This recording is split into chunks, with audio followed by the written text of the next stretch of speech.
But today, Jerry Rawlings is unemployed. He was sacked from the forces by the civilian government to which he handed over power. He now lives in a small flat with his wife, a designer, and spends his time driving round on his motorbike, trying to keep alive the ideals of his June the 4th revolution. What sort of a society are we trying to create here in Ghana? Shall we call it a balanced society in every respect? You know, where everybody's potential will be acknowledged. I mean, where we'll have, let's put it this way, a dignified society, you know, where justice will be seen to. And generally speaking, a more equitable distribution of the country's wealth, you see. The recognition of the creative talent within us that's been lying dormant, consciously or unconsciously being suppressed, you know. And now, a year later, after the handover to civilian rule, how does the country measure up to those original ideals? As far as the prices of food items are concerned, it's shot up again, you know. It's even worse than it was before we came in. But what I'm more concerned about is what appears to be an attempt to restore the pre-June 4th order. And it's going to create a lot of problems. It's almost like an attempt to re-cage the people, you know, to stop them from trying to assert themselves as a result of the awareness that has come about as a result of June 4th. The main aim of Jerry Rawlings and the AFRC was to stamp out kalabule, an all too common Ghanaian word for profiteering, racketeering and corruption. Market women were accused of hoarding food in order to force up black market prices. Kalabule was checked for a time, but not for long. The new civilian government has only been in power for 9 months, but inflation is around 100% and food is being sold at well over recommended prices.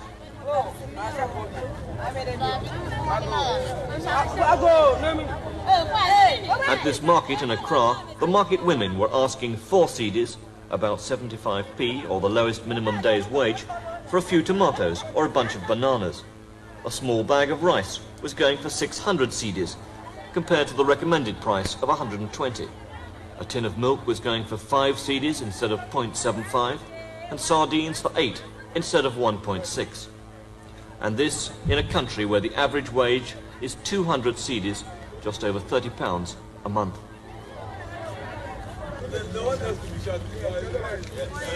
The result, inevitably, has been a demand for wage increases and strikes. Workers from GHOC, Ghana's biggest state holding company, are striking over the government not approving their 15% pay rise and the fact that only managers are being given an extra cost of living allowance. They are angry, but by British standards, not exactly militant. They lobbied Parliament, and there was trouble when hungry workers grabbed for the MPs' breakfasts. The government reaction was to sack all 8,000 GHOC workers and tell them to reapply. So they blamed their poverty on the government. How tough has life been for your workers then? Oh, terrible. Because honestly speaking, some of them even take water as their breakfast. They just have water for breakfast. That's right. What is your reaction then to the civilian government? You were promised that there would be no more corruption, that they would continue the good work of the AFRC. Do you agree that the AFRC were doing good work? Yeah, we agree with the AFRC. So what is your reaction now to what's going on? No, our reaction is simply disappointment. We are only disappointed, that's all. A world away from the calm diplomacy of the castle, the president's predecessor goes visiting. Rawlings has refused to leave the country for an easy life on training courses, safely out of the way, like other members of his AFRC. He has stayed on, a man without a party, but determined to keep alive the ideals of June the 4th. When he visits a village outside Accra, he tries to enthuse the people to help themselves. What about the cement for the pig story we're trying to do? It was only today that they said we should come, but during your time, it was approved. But later on, after you left the scene, I mean, things have gone back again. Rawlings says he offered his services to the new government as troubleshooter on agricultural problems, his current concern. He's frustrated and angry that they declined to make use of the enormous influence he still has in the country. Do you think they were frightened of you, that you might build up some sort of power base from your work in the agricultural sector? Yes, I know. This is what they kept on complaining about, of course, behind my back, you know. And, of course, these are little indications as to, you know, their choice of priorities or what they see. They're paranoid. It's an expression of their paranoia about me. But even if I'm supposed to be enjoying this kind of respect or fame with the people, let's at least put it to some use, you understand? I'm not asking to be an agricultural minister or anything like this. You can keep me in the forces, but, I mean, detach me to mobilize the people all over the place. I mean, they say a hungry man is an angry man. The least you and I can do is to do something about their stomachs, you know? And you don't seem to see the priority. Now it's catching up with them. But is it just straight mismanagement, then, you're saying, from the government side? I don't think it's just a question of mismanagement.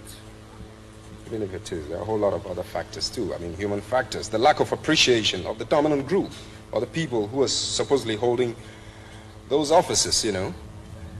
Not appreciating, you know, the problems of the common man, the worker, the ordinary man, you see. And as a matter of fact, this is where I spend a lot of time trying to infuse, you know, the new mood into Limann. And somehow or the other, it doesn't seem to have paid off.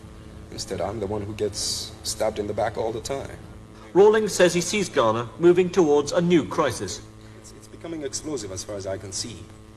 And one, it could be because they're ignorant of the mood of the people, for a whole lot of reasons, because they may have enough in their stomachs and are making the mistake of equating their feelings to that man's. But that's where they're wrong, because that man is hungry. So I think it's generally a question of at which level to pitch the compromise. In other words, it's a question of the haves against the have-nots, and the rate at which to tackle the country's socioeconomic problems.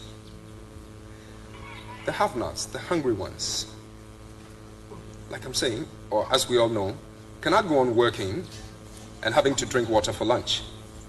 They are the hungry ones. They are the ones who are being used. That's the productive section of the society. The dominant group are satisfied somehow and are trying to sort of dictate the terms or how to regulate our rate of solving the problems. But you cannot do that because you're not standing in the fire, and you're trying to sort of tell the man who's standing in the fire the rate at which to jump out of the fire. No, he knows it, and he's anxious to leave it. Prices and the return of corruption are one area in which the civilian government has failed to live up to Rawlings' hopes and ideals. The treatment of those he found guilty of corruption could be the next. Rawlings seized houses like these from black marketeers. This one belonged to a man called Kojo Sardine, so called because he was alleged to run a sardine price racket. He did so well that he was planning to build another mansion at the end of his garden. Now, thanks to Rawlings, he's in jail. Another seized house belonged to a European, who used to guard it with Doberman dogs and even a cheetah. According to the Rawlings plan, a house like this should now be used by the state, and not just by an individual. But the committee that looks after confiscated assets has come under pressure to reverse this policy. Our committee has recommended that it should be given to the Tourist Development Company, but the Vice President is requesting that he be made to stay in.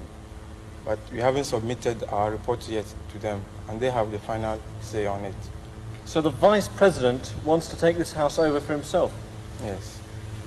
Now, under the agreement that was made with the AFRC, transitional provisions, all the confiscated assets, such as this house, are supposed to be given to the state, aren't they? Yes. So what was your reaction when the Vice President wanted this house? He wants it to be allocated to the office of the castle, the government, so that it will be used as the official residence of the Vice President. But it means that he'd live here, though? Yes.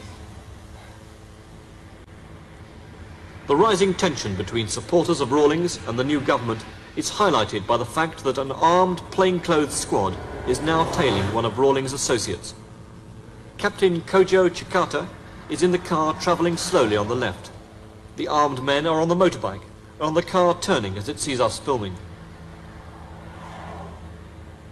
A few minutes later, the men in that car stopped us at gunpoint. They tried to seize our film and arrested producer John Coker and roughed him up, asking why we were so interested in filming Rawlings. Officially, Jerry Rawlings is no public enemy. After all, he handed over power to the present government. But the government are frightened of him and seem to think he could be swinging to the left to emerge as a new focus of opposition. So you're sorry you handed power back to the civilians so fast? Let's put it this way, at the point of handing over, I don't think anybody could imagine that we'd have this kind of situation again, or that this dominant group would be so daring. You're very surprised, very shocked? Oh yes, very. Like I'm saying, it's probably because they're ignorant and don't realize, you know, what the repercussions would be, how explosive it's going to be. With your disappointment at what's gone on since you handed over power, then would you like to come back to power again in any form, at any time? No. You wouldn't? You know something? I'm more concerned about what I call the enlightenment exercise. In other words, exposing the other side of the coin to the people. There's no point in giving a hungry man a plate of food if he's not equipped to ensure that some smart man doesn't pull the plate of food off his face. Now, this is what has been going on. In other words, I used to say, look, people are so hungry, the least you can do is feed them. But now I'm going further, because analyzing the situation, it's not that the food couldn't possibly be there. The food could even be made available. But the man is not equipped enough to ensure that he eats that food. So even when it's provided, he's going to lose it. So what you have to do is to arm that man to ensure that he does not allow anybody to pull that plate of food away from him. The return of democracy to Ghana is not yet threatened, but it's already under pressure. After the earlier attack by Jihok workers, the Parliament building was heavily guarded when they marched to the courts nearby to try to fight their sacking by the government. Their leave to appeal was dismissed. So far, there's no sign of the people turning against civilian rule that was so widely welcome after the years of military rule. But as poverty and inflation continue to plague Ghana, the strains are beginning to tell. And Rawlings is in the wings, waiting to see what happens.